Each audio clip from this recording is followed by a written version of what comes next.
This is Agriculture Today, and I'm Shelby Varner with the K-State Radio Network. An update on the recent Cattle on Feed report and a Livestock and Poultry World Markets and Trade report from Tyler Cozzens and Brandon Dodd from the Livestock Marketing Information Center begins today's show. Matt Sittel, Assistant State Climatologist at K-State, keeps the show rolling with a recap of the weather that took place in 2025. Ending the show is Kansas 4-H Program Coordinator Dona Ratliff as she discusses Kansas 4-H's Citizenship in Action event for youth. That and more is coming up ahead on Agriculture Today.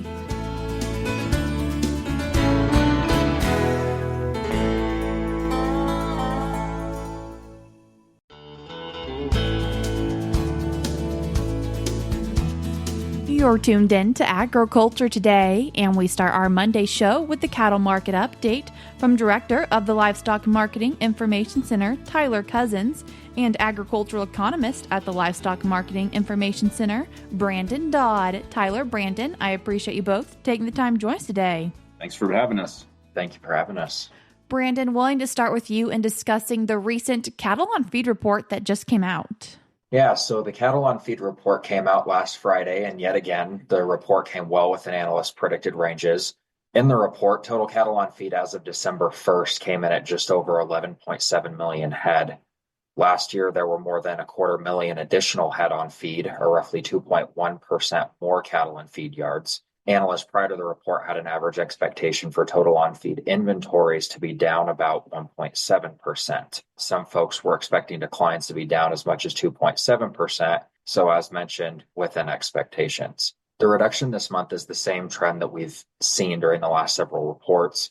Reduced supplies have translated into reduced placements, which is increasingly starting to show up in marketings. March of this year was the last time we observed a year-over-year increase in the number of placements. However, since April, we've continued to see contractions ranging anywhere from 2.6 to 10%. All aside, November has now taken the crown, with reductions reported at 11.2%, bringing total placements down to about 1.6 million head.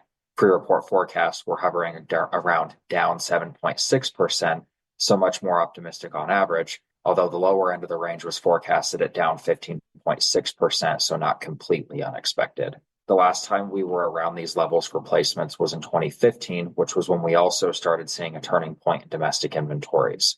As we get closer to January 31st, these details are going to be important when we're looking at the cattle inventory report that the USDA releases. These losses to placement since April have really started impacting marketings in the last few months, and this is only going to get more apparent in the future. Cattle on feed over 150 days, or about 5 months, is still at record highs this year. In November, it was up 29.1%. In October, 31.1%. And the month before that, it was up 34.2%. So you can kind of get where I'm going here. You extend that window to 180 days, or about 6 months, and November saw more than double the inventory on feed for an extended feeding period than they did a year ago. This brings me to marketings, which in November, USDA reported them down 11.8% year over year. This decline brought totals to just around 1.5 million head. I mentioned earlier there were only 19 slaughter days in November. This, mixed with reduced slaughter during the month, is really what drove the bias for the decline. Analysts were expecting a fall of about 11.6%, so similar to total on feed, not the same, but it was still within the lower bound of the range, which had marketings forecasted down as much as 12.5%. The report overall did have a more downward skew compared to the average pre-report estimates, but when we look at the bottom end of where some analysts were expecting the declines, it wasn't necessarily unexpected. The takeaways remain the same as they have been for a while now this year. Tighter inventories of cattle getting placed in 2025 is going to lead to tighter marketings in the coming year, which cumulatively and inevitably is just going to pull back feedlot inventories. And another report we recently saw from the USDA involving global livestock and meat production and trade. And Tyler, what did you see with that? Specifically, this report from Foreign Agricultural Services is released, and it's called the Livestock and Poultry World Markets and Trade Report, and it was actually released on December 19th. So specifically, what I'd like to discuss is actually USDA's forecast for global beef production and trade. So looking at global beef production, USDA is actually forecasting 2026 to decrease about 1% to 61 million tons. Now, this is due to declines in production for Australia, Brazil, China, the European Union, and the United States, which are more than offsetting increases that are expected in India, Mexico, New Zealand, and Uruguay. So digging a little bit deeper into the report, they're looking at beef production in a few key countries, starting with Mexico. The detection of New World screwworm in Mexico over a year ago now has halted cattle trade with the U.S. So as a result, USDA actually has Mexico's beef production forecast to increase 5% to 2.3 million tons in 2026. Now, switching over to Brazilian beef production, USDA is forecasting a decline of 5% to 11.7 million tons, which comes on the heels of a record production in 2025 of 12.4 million tons. So for Brazil, the report actually specifically noted that female slaughter is expected to decrease as producers retain cows, signifying a shift in the cattle cycle. Now, switching over to Australian beef production, USDA is forecasting a decline of about 1% to just under 2.87 million tons in 2026. Although this is a slight decline from a year ago in beef production in Australia, USDA is expecting a record beef production in 2025 at 2.89 million tons. So this 2026 forecast is only a small decrease from a record year of beef production in Australia. Quick note there, the report actually noted as it relates to Australia that the decline in 2026 beef production in Australia is actually due in part to cow slaughter, which is forecast to ease in order to reduce the impact on the breeding herd. So kind of an interesting note there. Lastly, on beef production, wanted to note Argentina's beef production. USDA is forecasting a decrease less than 1% to 3.2 million tons. Now, switching over to some beef export discussion here, USDA is actually forecasting global beef exports to actually decline in 2026 by about 1% to 13.5 million tons. Now, the report noted that the decline in global beef exports was due to lower exports from Australia, Brazil, and the United States, which offset greater shipments from Argentina, India, Mexico, and New Zealand. So, interesting note from the report on Mexico is that Mexico beef exports are forecast to increase 24% as New World screwworm-related restrictions reroute cattle to domestic feedlots, boosting production and increasing exportable supplies. So kind of teasing out a little bit more discussion on there on the 5% increase that USDA is forecasting for production is driven by New World screwworm-related restrictions. Switching over to Brazil, Brazil is the leading beef exporter globally, and USDA is forecasting Brazil's beef exports to decline 6% to 4 million tons, which would be the second highest on record, only behind 2025. Now, USDA has Brazil's beef exports in 2025 forecast at a record 4.25 million tons. So a fair amount of exports there on the side of for Brazil. Now, looking at Australia, Australia is actually the second largest beef exporter globally. Now, USDA is actually forecasting Australia's beef exports in 2026 to decline 1% to 2.17 million tons, which would be the second highest on record for Australia. And that's only behind 2025, which is forecast at 2.19 million tons.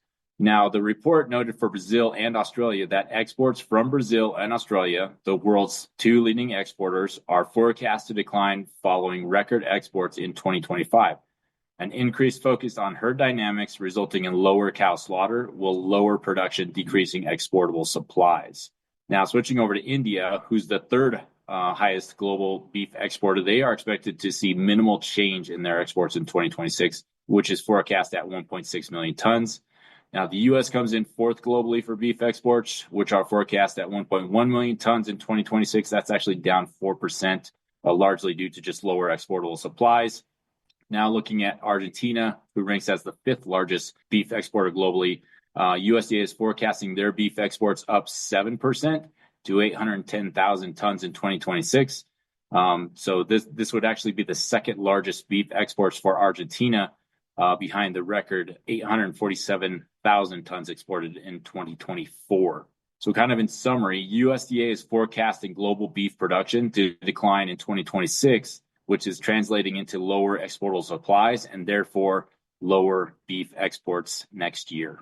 Tyler, we've talked about a few different reports today, but what are we expecting report-wise as we look ahead? So, kind of following the shutdown, there's been kind of some delay on information coming out. So we've kind of been trying our best to keep an eye on things coming out from USDA, and they're doing a good job of getting information out. But a couple of the reports that I wanted to at least note coming out that will be key to look for. One of those specifically is cold storage. We actually have not gotten that one. Last actually updated month that we got was for August. So we're looking for a couple of months of information to come out from that. And that's actually going to be released on December 23rd. A couple of other things I wanted to highlight. Hogs and Pigs report comes out on the 23rd as well. That's kind of one of those snapshots that we get. We only get 4 hogs and pigs reports, so it gives us an idea of just overall supply availability over there on the hog side of things, just kind of keeping a highlight on just overall meat production. A couple other things, livestock supply are supposed to come out next week. And kind of lastly, one of the other things I wanted to highlight was agricultural prices that come out once a month at the end of the month. So that'll come out on the 31st of December. It kind of gives us that idea of just overall prices that at the farm gate. And Brandon, what is a set of reports that have gotten caught up mostly from the government shutdown?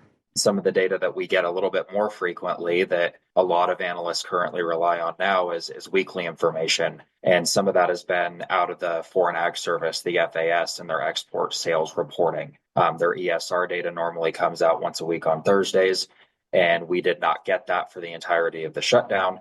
But one of the things that they have been doing is they've ensured with an accelerated timeline that they're releasing those kind of 2 weeks within 1 week. So they'll get out, some of the information at the beginning of the week and some of the information towards the end of the week. But that information, we just now finally capped off November just this week. By, I believe it is January 2nd, we should end up being completely caught back up on our weeklies for export sales data.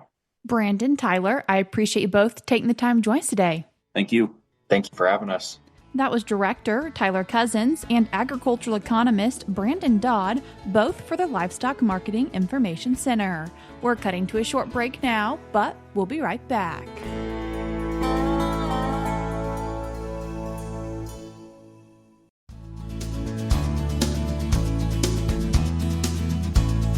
You're tuned in to Agriculture Today, and we continue our show discussing weather for 2025. And then to talk about it, we're joined by Assistant State Climatologist at K-State, Matt Sittel. Matt, thanks for joining us today. It's my pleasure. Matt, first wanting to start talking about what did temperatures look like when we look at the year of 2025? We still have a few days to go in the year, but it looks like right now 2025 is going to finish above normal. And this is going to be the 6th consecutive year in which we've had above normal average for the entire year here in Kansas, going back from 2020 to 2025. What is our normal temperature for a year? The average annual temperature for the state of Kansas is about 55 degrees. And this year, we're going to come in, I would say, closer to 56. And when we look at the beginning of 2025, were we above average or below average when looking at temperatures? We were below normal. It's been almost a year, and some people may have forgotten, but January and February together were much below normal. They both were in the neighborhood of about 5 degrees below normal. One of the main reasons for that was we had a big snow event early in January that dumped over a foot of snow in parts of northeast Kansas. And the snow cover lasted for nearly the entire month of January. And once you have that in place, it's a lot easier, especially on a cold, clear night, for temperatures to plummet. And that's what we saw. So January and February both were quite cold. How long did we stay, when we look at the average for Kansas, below average on temperatures? And then finally, how recently did we just start showing above average? Right. In late February, we had a rapid warm up because it turned out that February would have been about 10 degrees below normal had it not been for a really quick warm up at the end of the month. And March ended up being the most above normal month of the year, at least so far, because there is a chance December could end up even more above normal than March was. But we spent most of the year trying to get out of this temperature deficit, if you will, that we started in January and February. Now, by October, late in the month, we had finally gotten above normal for the year. And December will be our 4th consecutive month above normal, even though, again, we've got a few days left to go. But forecast right now look to be well above normal for the days leading up through Christmas and also in the last week of the year leading up to New Year's. So we're definitely going to finish above normal. As we look at this past year also, what did we see for precipitation? Overall, again, a few days left to go, is going to come in just slightly, maybe an inch above normal. Average annual precipitation for the whole state combined is right at 29 inches, but we do see much more precipitation in southeast Kansas, over 40 inches a year, whereas western Kansas tends to be in the 16 to 20 inch range. So far this year, through the end of November, we are just a little over 29 inches of precip. So we're going to finish above normal, not by much, mind you, because December so far has been pretty dry, but I think we're just going to be a little bit above normal. However, like most things, it was not average all year round. We had some wetter months and some drier months during the year. You mentioned December being pretty dry, but isn't that pretty common for Kansas? Right. Yeah. In the month of December, on average in the state, is one of the driest, if not the driest month, but we average collectively about an inch of precipitation. Were there parts of Kansas that really saw above average when it comes to precipitation, in your opinion? Yes. One of the most, I think, memorable things about this year that I have seen here is just how wet late spring and summer were, especially in southern Kansas. Spring was really quite dry across the state, but we got into May and June and we saw some really high precipitation amounts, and they were all in different parts of the state. In April, it was southeast Kansas that had the heavy rain, and then in May, it was southwest and south central Kansas, and then June turned out to be the only month of the year in which all of the 9 divisions, the 9 climate divisions in the state, were all above normal. Since we are in Kansas, Matt, we can't go with talking about the weather without mentioning severe weather. And first, wanting to talk about tornadoes. How many did we see so far from what you have in data for Kansas? Now, on average, Kansas has 86 tornadoes a year. That's based on the last 25 years of data compiled by the Storm Prediction Center. The preliminary count right now is 45 tornadoes for the year. I say it's preliminary because the final number will be out, I think, sometime in 2026. But right now it's 45, so we averaged just a little over half of the tornadoes that we do in a year. While we're also talking about severe weather, tornadoes aren't all we see in Kansas. What else did we see this year? The most serious weather event in terms of loss of life was on March 14th in northwest Kansas. That was when there was a dust storm that impacted drivers on I-70 between Goodland and Colby. Unfortunately, there were 8 fatalities because there were over 70 vehicles involved in a huge accident along Interstate 70. So it's not always the tornadoes that cause the loss of life. What causes a dust storm like that? At that point, it was middle of March, so we were not into planting yet. Conditions were dry, so we get high winds. And if you live in Kansas, you know there's always winds in the state. That's kind of a constant. But the fact that it had been dry, the dust was easily lifted. This was not just Kansas's dust, and Nebraska's dust contributed as well because the winds were coming out of the north at that point. So any time of the year when it's dry and you've got loose dust on the ground, that is a recipe for potentially for dust storms if the winds are strong enough and persistent enough. And they were in that case back in March. There were gusts. It seems like Colby, I think, had like about a 56 mile per hour gust, and they had over 4 hours with winds gusting over 40 miles per hour. So that kind of sustained wind along with the dust. It was a recipe, unfortunately, for a tragedy. Matt, when you look at 2025 weather overall, what are your thoughts? I'm impressed that we have 6 consecutive years with above normal temperatures. And it's possible, again, a few days left in December, but it's entirely possible that if we take October, November, December, put all 3 of those together, could be the warmest 3-month period, 4th quarter of the year on record in the state of Kansas. And if it happens, you know what year it's going to beat? 2024, because that was a very warm year as well. And in fact, 6 of the last 11 years rank in the top 10. So it's been a recent trend to be above normal. I mean, and we think about above normal. You know, we're talking 1 degree above normal, which doesn't sound like a lot, does it? Until you think about that required an entire year to be at least 1 degree above normal on average. So that is a consistent, persistent trend of having above normal conditions. If we take a look at all of the days of the year, we've of course still got a few left in 2025, but so far over 200 days in the year have been above normal in terms of temperatures. So that's over 56% of the days, which is just an indication of how consistently and persistently we had above normal temperatures during the year, particularly in the fall and here into the month of December. So, Matt, if we've consistently been a bit above average when it comes to temperatures,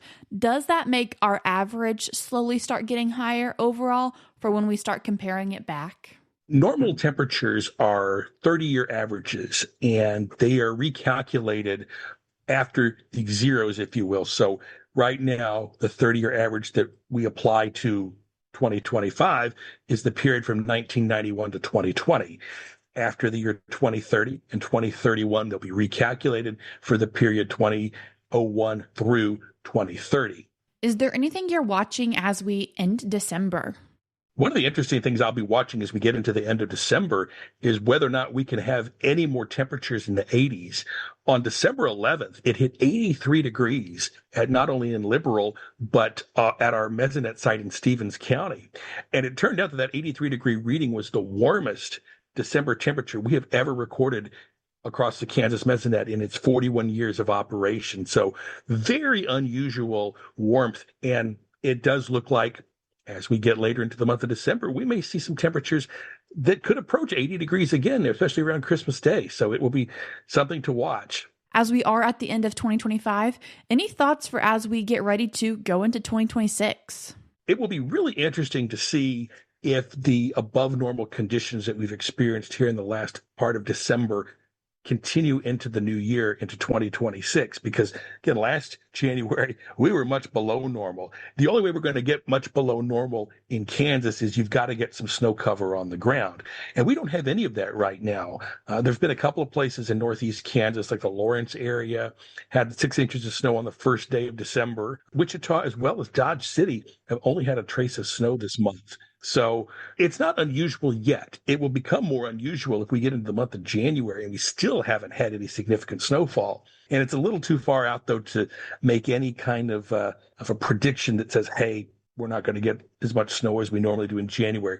We don't know yet. What we're seeing here in the next 2 to 3 weeks is persistent above normal temperatures. In fact, Christmas Day, there could be highs in the 70s across the state, which would be record highs in some cases. That was Assistant State Climatologist at K-State, Matt Sittel. We're cutting to a short break now, but we'll be right back.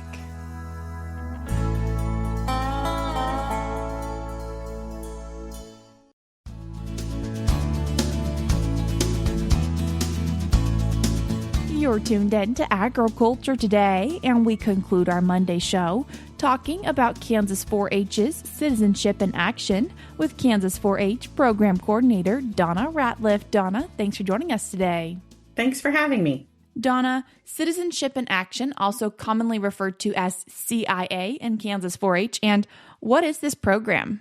So Citizenship in Action is one of our top leadership and citizenship events that we put on for it's usually upper middle school and high school aged youth 13 to 18 years old. And so Citizenship in Action is where we have youth come into Topeka for just a day and a half or about 2 days there. It's February 15th and 16th, and they will come together. We have them deliberate on a bill, and then they have time that night to dine with their legislators if they've asked them to come. And then we actually are one of very few, if any, other groups that are allowed to have the floor at the Kansas Capitol. And the House and the Senate floors are open for us to go in. We have people who are assigned to be the Speaker of the House, leader of the Senate. And so they go in and all the youth have time and an option to go through and actually deliberate a bill. They get to stand on the floor, ask questions, pose ideas, and then at the end of that night, they vote on that bill. And the next morning, we let them know if that bill would have passed or if they have defeated a bill. And so they have that whole experience to show them the whole side of it. One of the exciting things, and I'm just going to add this really quick, is they are assigned a side when they come in. So they may look at this bill and personally think this is something they would support, but they may have been assigned the side to be against it. So it is an opportunity as well for them to have to learn to look at other views. And they have to go through and write up points and have ideas so that when they get to the floor, they have to show their side and give their points of view. So, what have you seen 4-H youth get from this event? It starts to tie them to their local communities and their state more so, and they start thinking about the process to make things better in their communities. So that's been something very exciting for me to see them learn about. Does it also give an opportunity for the youth to meet other people around the state?